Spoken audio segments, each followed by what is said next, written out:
everybody. Welcome to the Dreamcatcher podcast, a place where your dreams can find a voice. So today we have another exciting interview where I'll be speaking with clinical psychologist, spiritual and psychological educator, writer, and intuitive life path counselor, Bobby Klein. Bobby teaches others how to access their own intuition and make room for the soul in everyday life. The wisdom he imparts in his workshops and sessions have been healing and life-changing for tens of thousands of clients for over 40 years. Bobby is also the modern-day interpreter and translator of the I Ching, an ancient Chinese oracle charting the universal flow of energy. In this conversation, Bobby shares his wisdom and knowledge through his 80-plus years of life. We dig deep into the ways we can gain more awareness about ourselves and develop our identity and purpose. Bobby pulls from his wealth of knowledge in the healing hearts to recommend rituals for anxiety, fear, and uncertainty. If you want to learn more about how to connect deeper with your inner self and some healing practices to raise your vibration, you definitely don't want to miss this. And please don't forget to subscribe, rate, and share if you enjoyed what you heard. Bobby, how are you today? I am very well, Celine, very well. Like I said before we recorded, I love my work and I live in paradise. Oh, you sure do. You live in Tulum, right? Tulum, Mexico. I do, on the Caribbean. On the Caribbean, wow. It must be so beautiful out there. It's amazing. It's right. Amazing. Yeah, I've been here 10 years. 10 years, yeah. Yeah, that's quite a long time. Yeah. Well, it's such an honor to have you on the show and to have this opportunity to speak with you about some pretty pertinent topics for the times we're living in. I know that you have a wealth of knowledge and wisdom to share with us. So thank you so much for making the time to be here. I'm happy to be here, and I'm happy to share what I know. You know, you come into being an elder, and it's time to share the information. Yes, yes. And you had a long and eventful career, and that started out in the 1960s when you were a pop icon photographer, and you worked with legends like The Doors and Janis Joplin. Today, you're a spiritual leader and a counselor for so many people. Yes. So I'm curious to know, what have been the most significant milestones in this long journey that you've had? And how has that shaped your personal philosophy? You know, I think every day is a milestone, Celine. Okay. You know, there's not just one. I mean, I think people have asked me, you know, they say that you've done a lot of things in your life and how did you do it? And I tell them it's a short attention span. So I move into that. But I think that, you know, having my children was, I would say, a big milestone. They asked me what I liked best. I loved having my kids. And I've just been blessed through my life with good teachers finding me, or me finding good teachers on my road. I call it the road less traveled. And it was all, you know, it's just, it seems like to me, there's no difference in what occupied me. It all follows. It's like a tapestry with one thread. And my life has followed one thread all the way through, you know, from being a photographer, a restaurant owner, a teacher. I've had lots of careers. Right, yeah. And has there been any common thread? Everything's had a common thread. If you're a photographer, you're a psychologist. You know, I'm a psychologist now. I went back and got my degrees, and I was one of the first licensed acupuncturists in America. I helped to get it legalized in the 70s. Yes, I read that. Yeah. Yeah, and but all of it has been. And I had a restaurant. Worked in restaurants. I was a cook in the Army. I really have had Army. Which, which army? The U.S. Army. yeah, I know. My question was, where were you stationed? I was stationed at Fort Ord, California. Okay. Yeah, and I was a cook then. I was very young. I enlisted young and ended up as a cook, and that that carried through. But what I was going to say is, my whole life, without a plan, has been about service. You Yes. know, whether it's in restaurants or cooking or being a psychologist, an acupuncturist, a counselor, a teacher. You know, it's all been about service, and I teach that in my classes. I do a lot of classes, and Yes. I see a lot of clients. But I really believe that a life without service is no life at all. Yeah, I absolutely agree. Absolutely. And I don't think a lot of people know that they're doing service, like in jobs like a cook. Like, who would think that they're actually doing something, that would serve a higher purpose? Like, people don't see that connection. Yeah, look, I tell the bottom line of my practice is love, and everything is done with love. Mm-hmm. And if you're a cook or a waiter or a doctor or whatever it is, love, like John Lennon said, love is the answer. Yeah, absolutely. Yeah. Yeah. Well, that's a beautiful journey that you've had, Bobby. Thanks for sharing. So, based on all that you've learned, what do you think it takes to really build a deeper sense of self-awareness of who we are, and how can we stay connected to our core? I believe that enlightenment, which is, what I think as seekers, that we're all looking for something. Mm-hmm. And as seekers, if thinking about enlightenment, it's a job of remembering who you are. Mm-hmm. And I think that is that's the main thrust, is to remember who you are. And once you get to that point, everything falls into place. Mm-hmm. When we start to operate outside of our own integrity,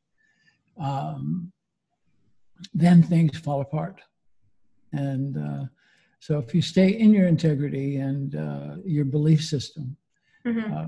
Whatever it is, if you follow a philosophy, or if you just the Buddhists say that we live a correct life. We have correct thinking, correct speaking, correct eating, correct exercise, correct meditation, and constantly, nobody is perfect. So through your life, as you find things that need to be corrected, and then you move toward those corrections. And it's not hard, but it takes being awake, paying attention.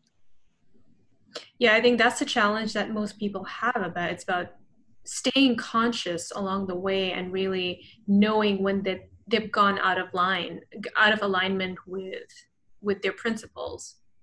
Right. Yeah. And it takes belief in yourself, and that we all want love and abundance in our life, but you really cannot be loved unless you love yourself first. Yeah. And I think that's the work, is to love ourselves and to let go of judgment, to stop that critical voice of the ego that tells you you're not good enough, that you're not doing it right, you're not doing enough. And we gotta deal with that voice and keep it quiet, because anything negative that one hears about themselves is a lie. It's not true. So once we get to realize that, we have freedom, and freedom is what it's about. Yeah.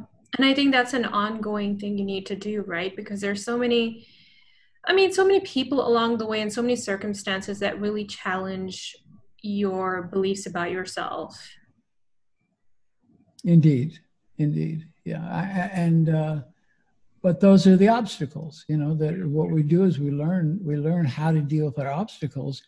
And when we deal with an obstacle for wherever we're headed, we might find that it takes us in a totally different direction. And that direction changes. And that's why I call it why we do the work, capital W. And that it's all being about the work. Yeah, I totally agree with you.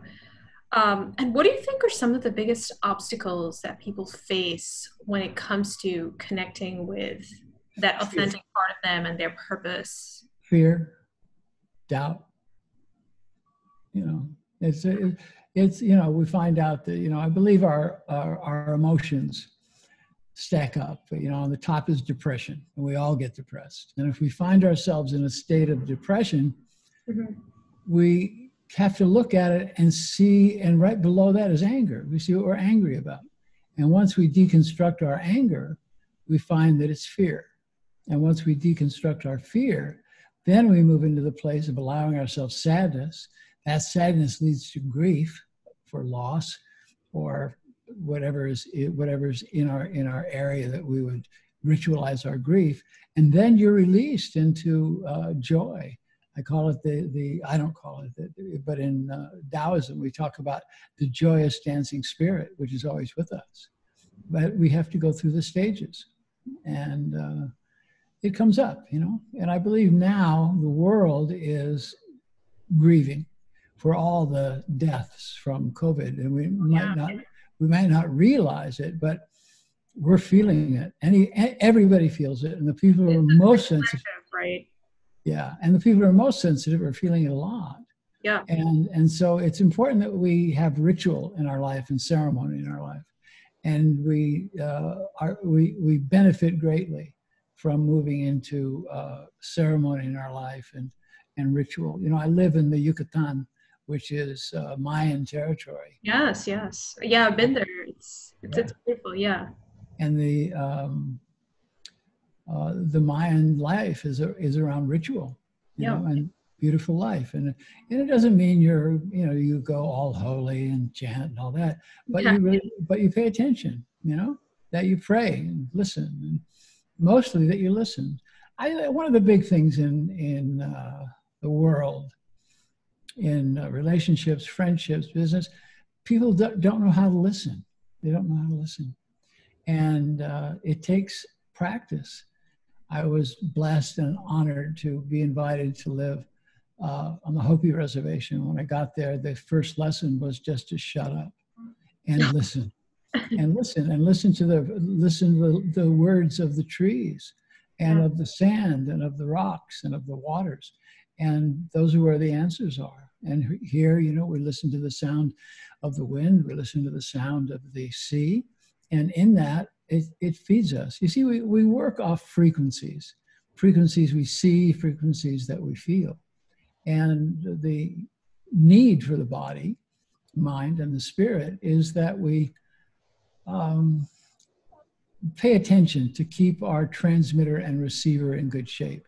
And the transmitter receiver is the etheric field around the body. Some people call it the aura. And that we take good care of that with proper eating, with proper meditation, proper exercise. And then our receiver will receive more.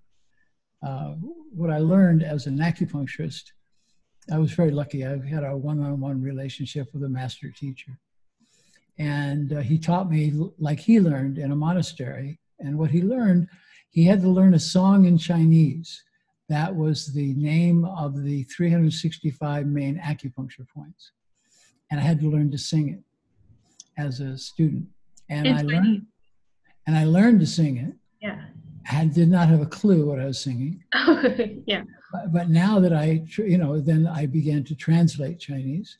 Okay. And it turns out, that, if we think about it, like for me to move my arm up, like that, for me to move my arm, it took electricity. Where does it come from? We're not plugged in. We don't have a battery pack. Where does it come from? So in translating the names of the acupuncture points, I realized the names of the acupuncture points are the old Chinese names of the planets and stars. And that's where we receive our energy. Any astrologer will tell you that the planets affect you. And that's how they do. They're broadcasting constantly what we can call rightly cosmic energy. And that's what keeps our body working.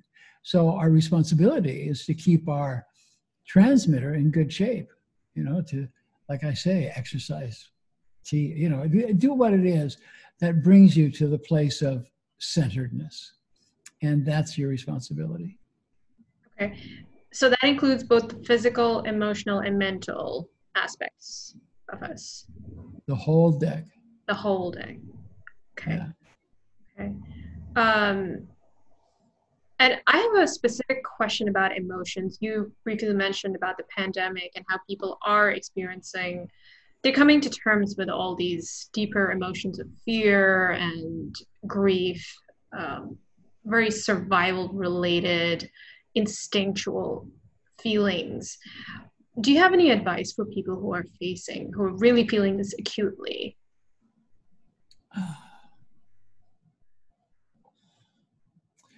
I think it's important to know that we're not alone, and that reaching out like we are on Zoom is very unsatisfying, but it's about all we got right now, and the people that we can be close to, about bringing those people closer, and to talk about what you're feeling, not to hold it in. And once you start talking about what you're feeling, you're going to find out that you're not alone. That's what, we're all going through our different levels of feelings, of trying to deal with uh, uh, an intense isolation, which is not, humans are not built for isolation. Humans are built for community. And I really believe that after this all clears up, we are going to find ourselves moving more and more towards living in communities and where we share and we're there, because people are realizing how important their neighbors are, their friends are, their family is. Yeah, I've heard a lot of spiritual leaders say that this is actually a reset for humanity, essentially. Well, we've never faced anything that was worldwide. And, if we had a question of, are we all one? This is the answer. We are, and, people say that this state has it and this country has it. That's madness.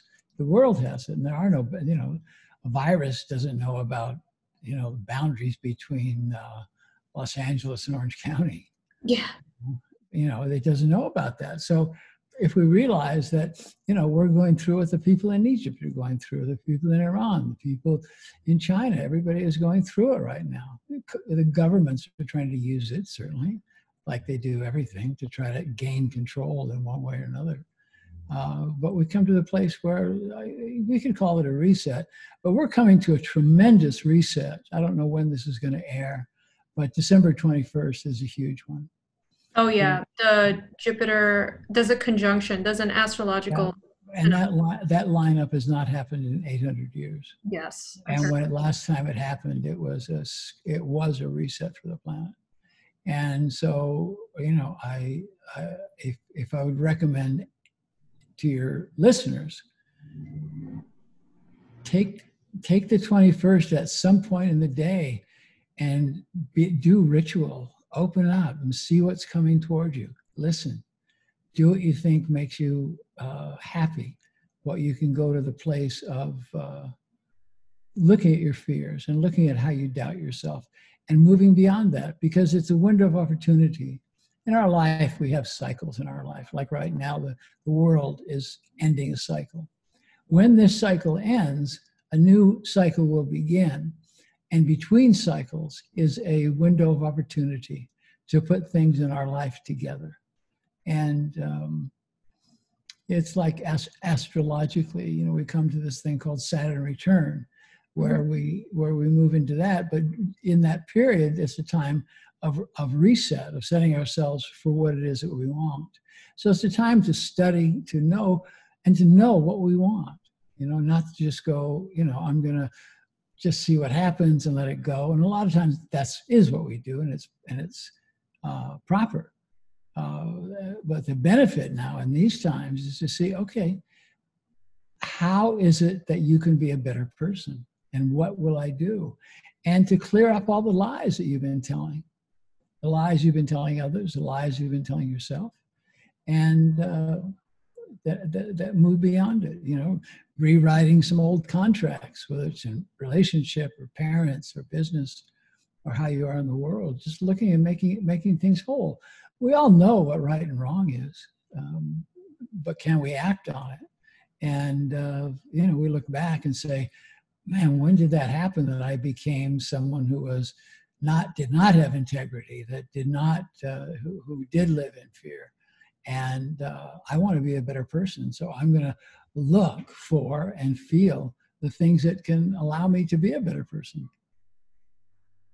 Right. So really using this time for deep reflection and self-inquiry to really get to those deeper layers of who we are and what our intentions are. Yes. Yes. Exactly right. Right. Exactly right. Yeah, that's great. Listen, it's an exciting time. It is, yes. And we've never been here before. Yeah. Yeah. Never been here. So, and it's time to listen to the elders. Yeah, you know? Like you. Well, like me. I mean, I have I've put a lot of miles on my moccasins. Oh, you have, absolutely, yes. And I've learned a lot. And you've had a conscious journey. It's not just about age, it's about were you awake during those times, and did you learn the lessons and actually transmute that into wisdom? Not everyone does that. Well, yes and no. Did I, do we learn lessons constantly? And did I learn my lesson and not behave in ways that were not beneficial? Of course I did. Okay. And I did. But I believe that now it is time to listen to the elders. And I'm not just saying that because of my age. I'm saying it because there is great wisdom, the indigenous elders. There's not a lot of people as white as I am, as you can see, teaching from the elders' point of view. And I think we need to seek out the elders, seek out the teachers. And it can even be someone who's not in the body anymore. We can look to their teachings and look deep into it and see how it guides us, and to see if we can have mentors to mentor us. And it doesn't have to be even someone you know.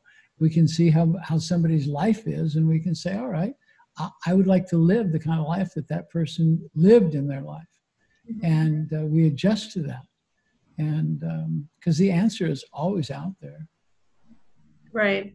I agree. And I think also finding someone who you can really be vulnerable with, who you can feel safe being vulnerable with. I think that's something someone should have, someone you can really talk to about your struggles and things like that.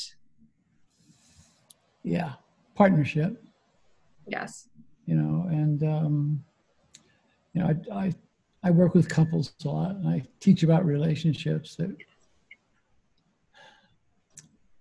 in a relationship, the reason for rejection or choice is, can I trust this person to stand at the gates of my solitude and protect my solitude?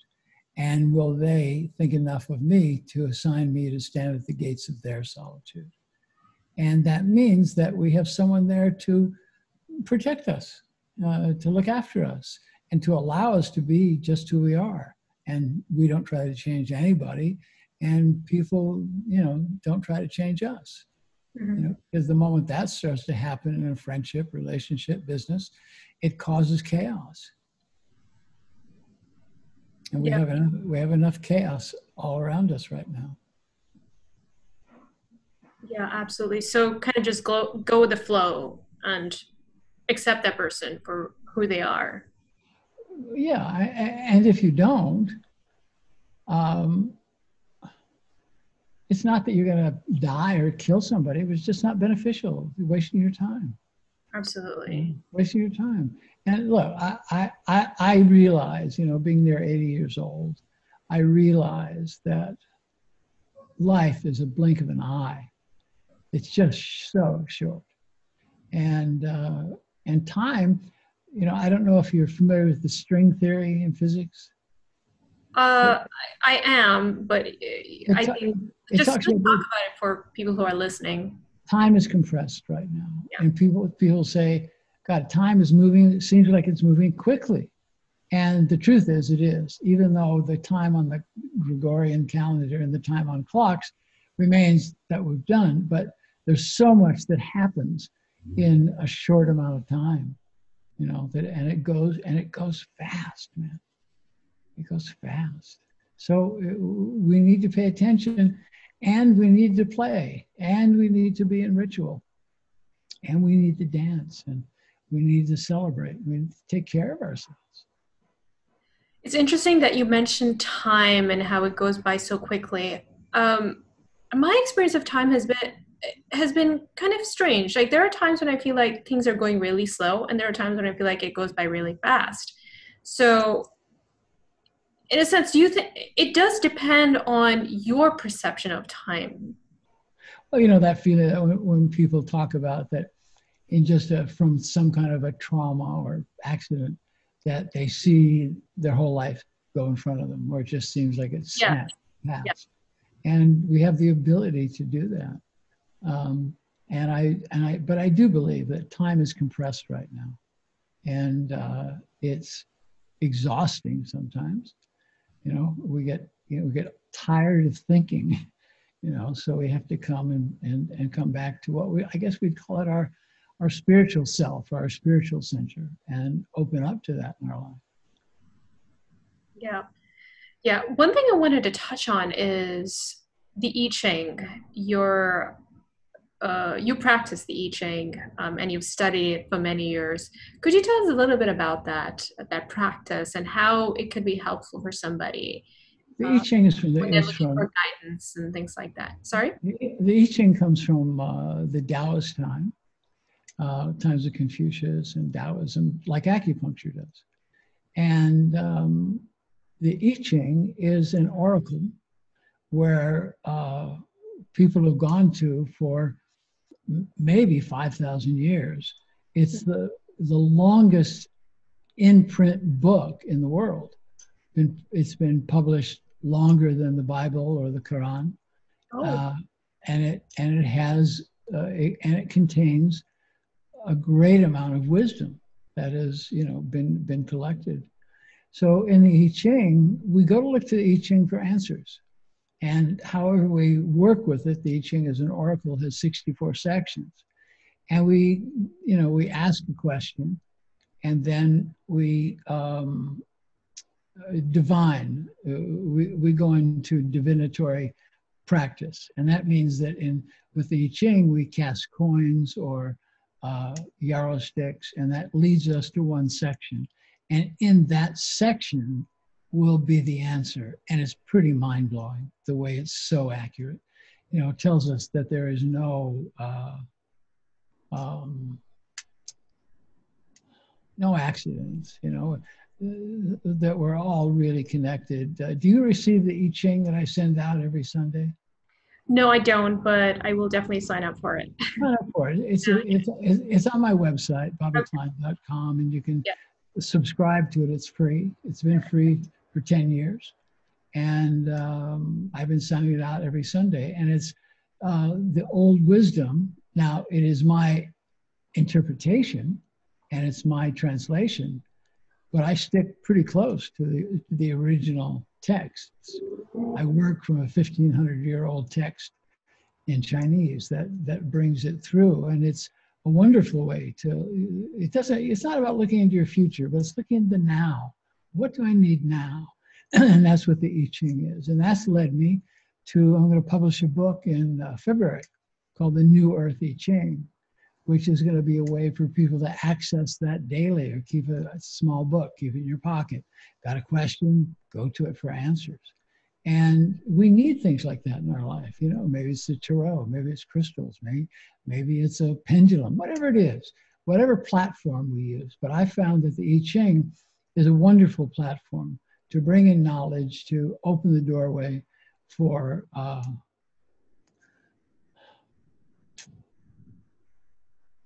remembering who we are, coming back to our basics, our primal self, right? And we come into that place, and that's the value of the I Ching. And I call it the New Earth I Ching because I not only believe, I see it, we're moving into a new earth, a new way of being, new tribes, new ideas, new ways of living. So, so we're seeing it. I feel and I see that we're moving into a new golden age. And, perhaps the virus crisis has kind of wiped everything clean. So we have a chance to come in, to have a new earth, a place where people can live together in harmony. When I came to Tulum 10 years ago, I became attracted to staying here because it was like the 60s were in Laurel Canyon. Okay. It was peace, love, and brown rice, but it was this opening that was there for us to be able to relate to one another. And I believe we're coming into that time of sharing, of opening doorways. And I find that now in Tulum. I give a lecture and meditation every Tuesday at a beautiful place called I Ching on the beach. And we get between 40 and 60 people every week. And it's to allow us to be open and be free and find ways to make ourselves better people, to learn compassion in our lives. Yeah, it's interesting you mentioned that I think people are more hungry for connection now that because of this whole social distancing um, protocol that we have to follow. I feel like people are making more eye contact, and I can just sense that there is this longing for closeness and that they're not going to take it for granted anymore. Do you feel the same way? It was in the 60s. You'd walk down the street in certain areas and you'd give the peace sign to somebody and they give it back to you, and you connected. Didn't mean you stopped and did anything, but you just did that. You had that connection. And what you say is so important, Celine, that we look in each other's eyes and we acknowledge this other child of God, if you will, this other being, this sentient being that we're all connected. And places that we give love to, that's a loving act. And just nod at somebody. I mean, we often see, you're walking down the street, a guy sees a girl he just wants to say hello, and he looks at her and she looks away, right, out of fear. But I think that that's changing. Yeah, I definitely sense that. I feel like that people are craving more connection, and that's why there's more eye contact, there's more acknowledging of each other's presence, and I think that's a good thing. Yeah, and I think this concept that's been around lately, this idea of hooking up, I think that's dangerous. Yeah, but that's been around since a long time. I mean, it was at its peak in the 70s, wasn't it? Well, it wasn't about quote unquote hooking up. It was there was a sensibility to it, and you didn't just sleep with somebody and run out the door or whatever it was. There was connection, and whether you slept with them or not wasn't the point. Yes. But it was that we came across people in community. I was talking a couple of years ago to my ex-wife. We lived in Laurel Canyon. We feel that during the 60s and late 60s, early 70s, we maybe fed 1,500 people, maybe more, as people was just coming through, travelers who would come through. And we always had food going and feeding people and trading. And it was a culture where we traded, and it was safe. It was safe. And I remember I was shooting at what we called it a human being. San Francisco, they call it the Levins.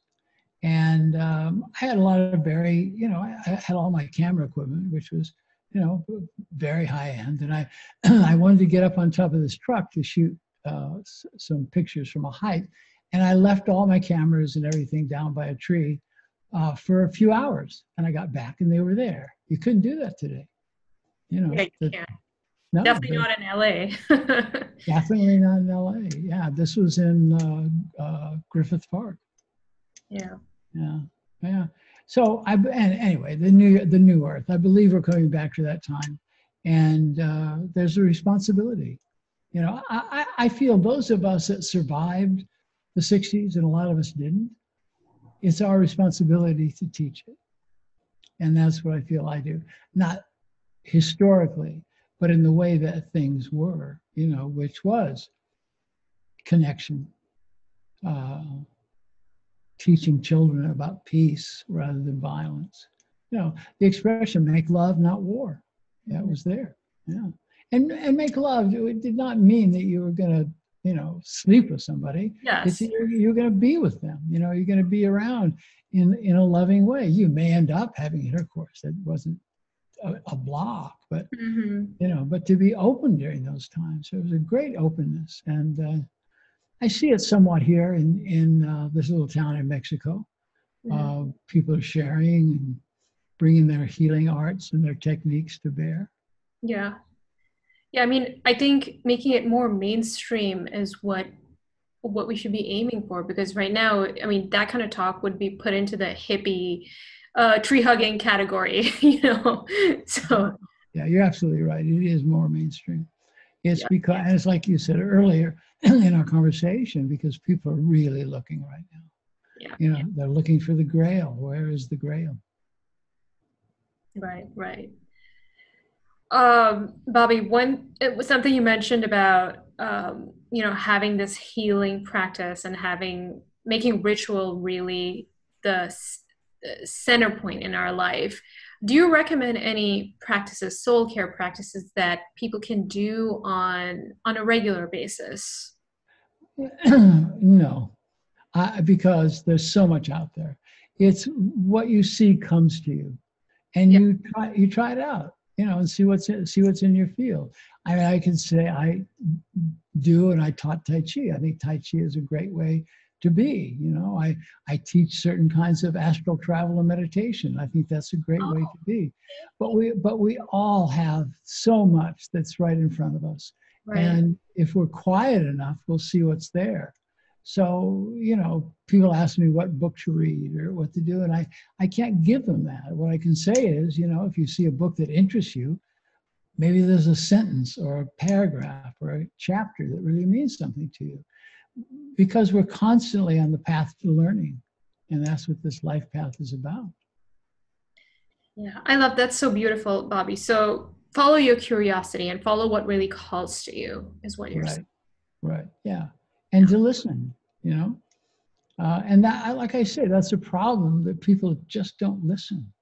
I work with couples, and they don't know how to listen to each other. The man They is hear trying. each other, but they don't listen, right? There's a difference. Yeah, but it's also that people, I make the example of little Johnny goes to school. He comes home and says, Mommy, Stephen took my lunch, pushed me down the stairs, and hurt my arm. And Mommy says, well, we're going to go to school. We're going to take care of that. I talk to the teacher and talk to her. What? That's not what Johnny wanted. What Johnny wanted was, oh, honey, come here. That must have been so hard. Let me hold you. Doesn't want Mom to get into a shit about it, not to push him away. And so next time Johnny has something happen, he doesn't go to Mom. And down the line, Mom says, Johnny doesn't talk to me anymore. That's because Mom tried to fix it or didn't hear him. So we don't give advice unless we're asked for advice. Mm-hmm. And if you give someone advice they didn't ask for, you're taking away their power. And in that, you leave yourself isolated. If somebody comes to you and says, look, I have this problem, could you help me? Man, we can jump in. But if somebody is in your life, and say that a wife comes home and her husband is there to receive her, and she says, God, I had this hard time at work. This guy was so mean to me, and blah, blah, blah. And the husband says, well, who was that? I mean, that's not what she wants. She wanted, oh, honey, that must be hard. Come here, let me hold you. So I teach this spiritual phrase to couples, which is shut the fuck up and listen.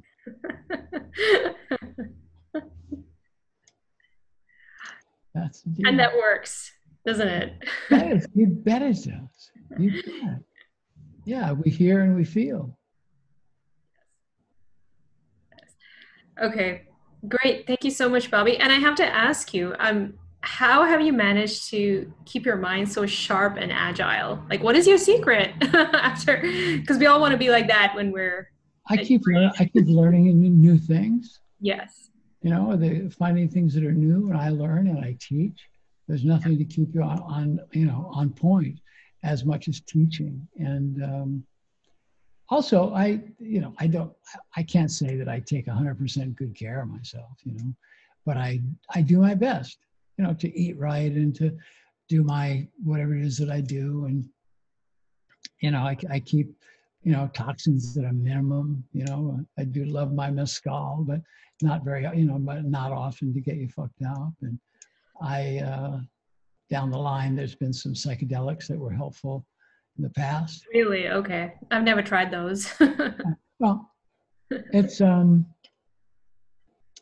I believe that I think they're overused now. We talk about people are referring I'm to just them. Scared. I don't know. Yeah. Then that's your intuition saying not to go there. Yes. Yeah, don't judge yourself.